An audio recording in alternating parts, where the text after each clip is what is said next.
अच्छा पिले आमर से एग्जाम्पलटा एग्जाम्पल 2.2 देख से यूनिट एंड मेजरमेंट जो एग्जाम्पल अच्छी बुक इनसाइड रे ताकू देख एनसीईआरटी बुक रो ये लिखा है कौन एक एग्जाम ये क्वेश्चन अनुसार तुम्हें डायग्राम टे फॉलो करियो बीट बाय बीट क्वेश्चन को तुम्हें लक्ष्य रखियो। A man wishes to estimate माने हिसाब कर एस्टिमेट करने माने जानापी का इच्छा कला एस्टिमेट कला ए मैन एस्टिमेट करने का इच्छा प्रकाश कला। A man wishes to estimate the distance of a nearby tower from him ता पाखरु अल्प दूर रे थिबा गोटे टावर को टावर रो डिस्टेंस मेजरमेंट करने मैंने ता पाखरु टावरटा केते दूर मेजरमेंट करिवो बोली एस्टिमेट करने का इच्छा कला। A man wishes to estimate the distance of a nearby tower from him ता पाख ता माने मेनटा एर थिला से जो टावरटा पिला थिला देख टावरटा कोड थिला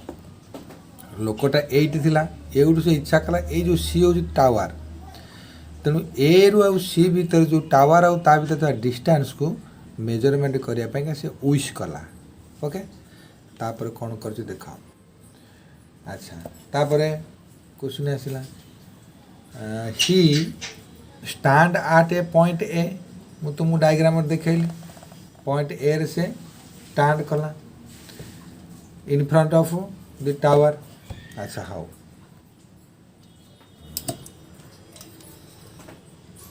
देख पे लक्ष्य रख क्वेश्चन टाक क्वेश्चन सह देखे दे। अच्छा से कौन कला ना he stand at a point A in front of the tower C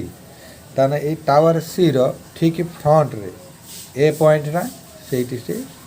stand करके से टावर को लक्ष्य कला and spot a very distance object O in the line with AC.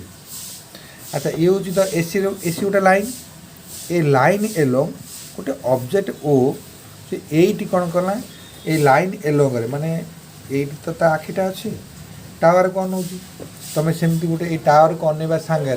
तुम जो आउ से पोजिशन जो पोजिशन रे ए रे रही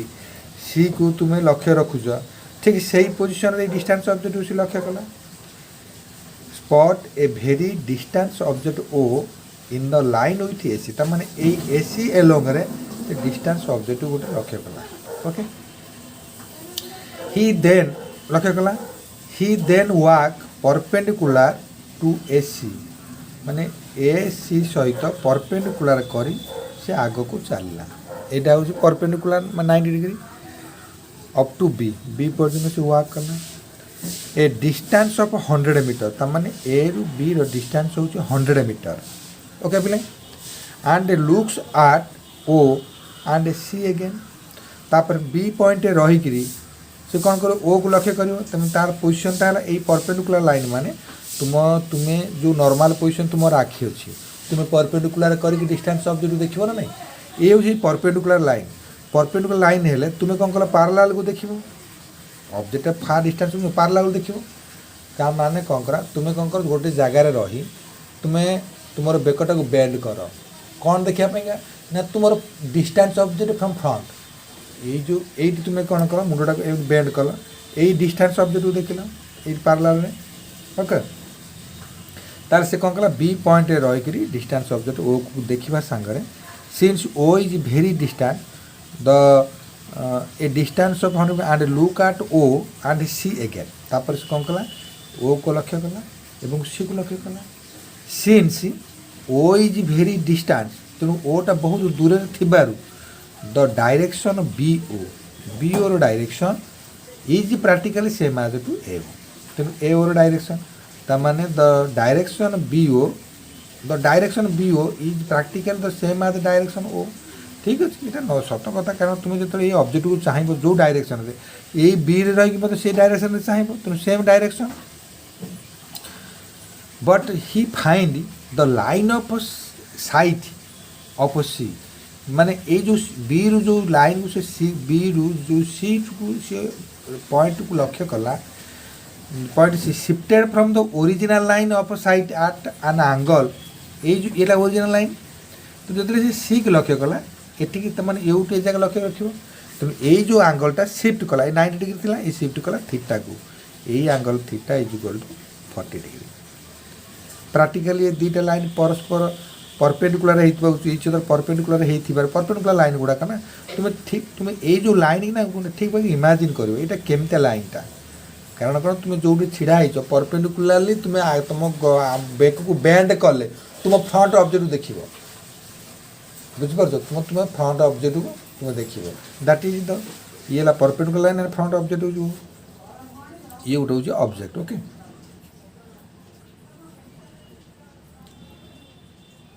distance object theta is 40 degree कौन है शिफ्ट करा ये जो आंगलटा तो देखला ये आंगलटा शिफ्ट कला 40 डिग्री तेनाली दुटा परपेंडिकुलर पैरेलल यहाँ अल्टरनेटिव इंटरियर आंगल दुटा है अनुरूप कोण जोटा को कहते एकांतर कोण यहाँ अल्टरनेटिव इंटरियर आंगल ये थीटा ये 40 डिग्री है से estimate the distance of the tower C and his original position एवं से ओरिजिनल पोजीशन ठारू यार डिस्टेंस तुम्हें फाइंड कर ओके अच्छा बर्तमान तुम्हें ये क्वेश्चन टाक ये डायग्राम टाक मुझे जो क्वेश्चन अनुसार बुझेली शिफ्ट कला आंगल केमी तुम्हें ये जो लाइन दीटा यहाँ भल बुझीपार निश्चय जदि तुम्हें ये क्वेश्चनटा हूँ मेन क्वेश्चनटा जेटे बड़ क्वेश्चनटा तो बड़ क्वेश्चनटा तुम्हें बुझापी कष्ट किसी ना तुमको बुझेदी मन रखिदेव अच्छा हाँ ठीक है तार मैथ करा मैथ मैथमेटिक्सटा सहज कहीं क्वेश्चन बुझाटा हूँ डिफिकल्ट यू 100 मीटर चलीगला यूँ सी कौन कला पुणी जा ओ को ऑब्जेक्ट को चाहिए ओ कौन एमती चाहिए तार एमती नहीं सी ये जो स्टाण्ड कर मुंडा बेंड कर बेंड मीन 90 परपेंडिकुलर डायरेक्शन से तुम गोटे ऑब्जेक्ट को चाहूँ जो डिस्टेंस ऑब्जेक्ट को चाहूँ तुम यू के तुम चाहिए केम तुम पोजिशन तुम तो नॉर्मल पोजिशन तुम आखिर तो parallel to the ground ground सहित पैरेलल है तुम नॉर्मली था सब बेले तुम जो बेंड करो डिस्टेंस ऑब्जेक्ट देखापी that bend is the perpendicular to the ground तुम परपेंडिकुलर ग्राउंड है माने तुम पैरेलल ऑब्जेक्ट को डिस्टेंस ऑब्जेक्ट को देखिपार ओके पे तेणु ये से आंगटा शिफ्ट कर थीटाटा को बुझापी पड़े केमी 40 डिग्री है ये जो लिखी लाइन ऑफ साइट ऑफ सी ये जो सी को तुम ये लक्ष्य कर सी शिफ्टेड फ्रॉम द ओरिजिन ये original line of the site ये जो ओरिजिनल लाइन जो लाइन थिला साइट ये लक्ष्य करूला ये ओरिजिनल लाइन से कौन कला 40 डिग्री शिफ्ट करगला सी जो C shifted from the original lines of the sight and angle theta is 40 degree theta is known as parallax मुझे कही ना parallax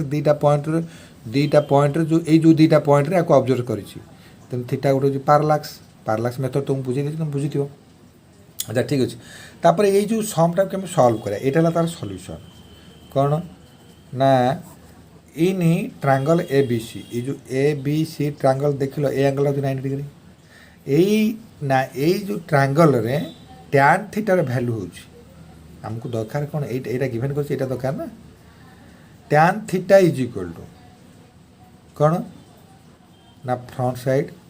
bye base front side by base मुझे लिखी tan theta is front side by base okay बोले अच्छा तापर tan theta means tan 40 degree क्या theta is 40 degree given theta is 40 degree given कर question so A B by A C then cross multiplication करदे AC आम दरकार ना पिले एसी हूँ डिस्टेंस दरकार तेणु एसी को इंडिपेंडेंट करवा स्वाधीन करवा तेणु एसी ये नहीं गले टैन 45 डिग्री ये पड़े भी आसला तेणु 100 बाय टैन 40 डिग्री ताले AC is equal to 100 by 0.8391 ये जो 0.8391 हूँ आमर टैन टेबुल वैल्यू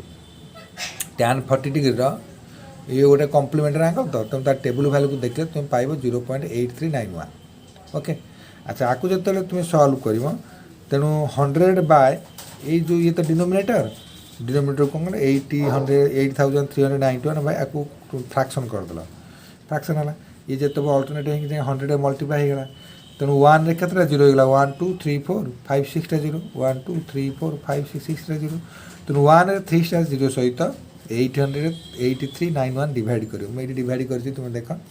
ये जो डिविजन टाक तुम देखी दूसरी देख ये जो डिविजन टाक तुम ठीक भाव लक्ष्य रखी था डिविजन टाक डिविजन जो मुझे कंटिन्यू कली तुम सेम कंटिन्यू कर डिविजन कंटिन्यू कलापर तुम्हें तुम क्वेश्चन मिलला तुमको जो भाग शेष भागफल मिलला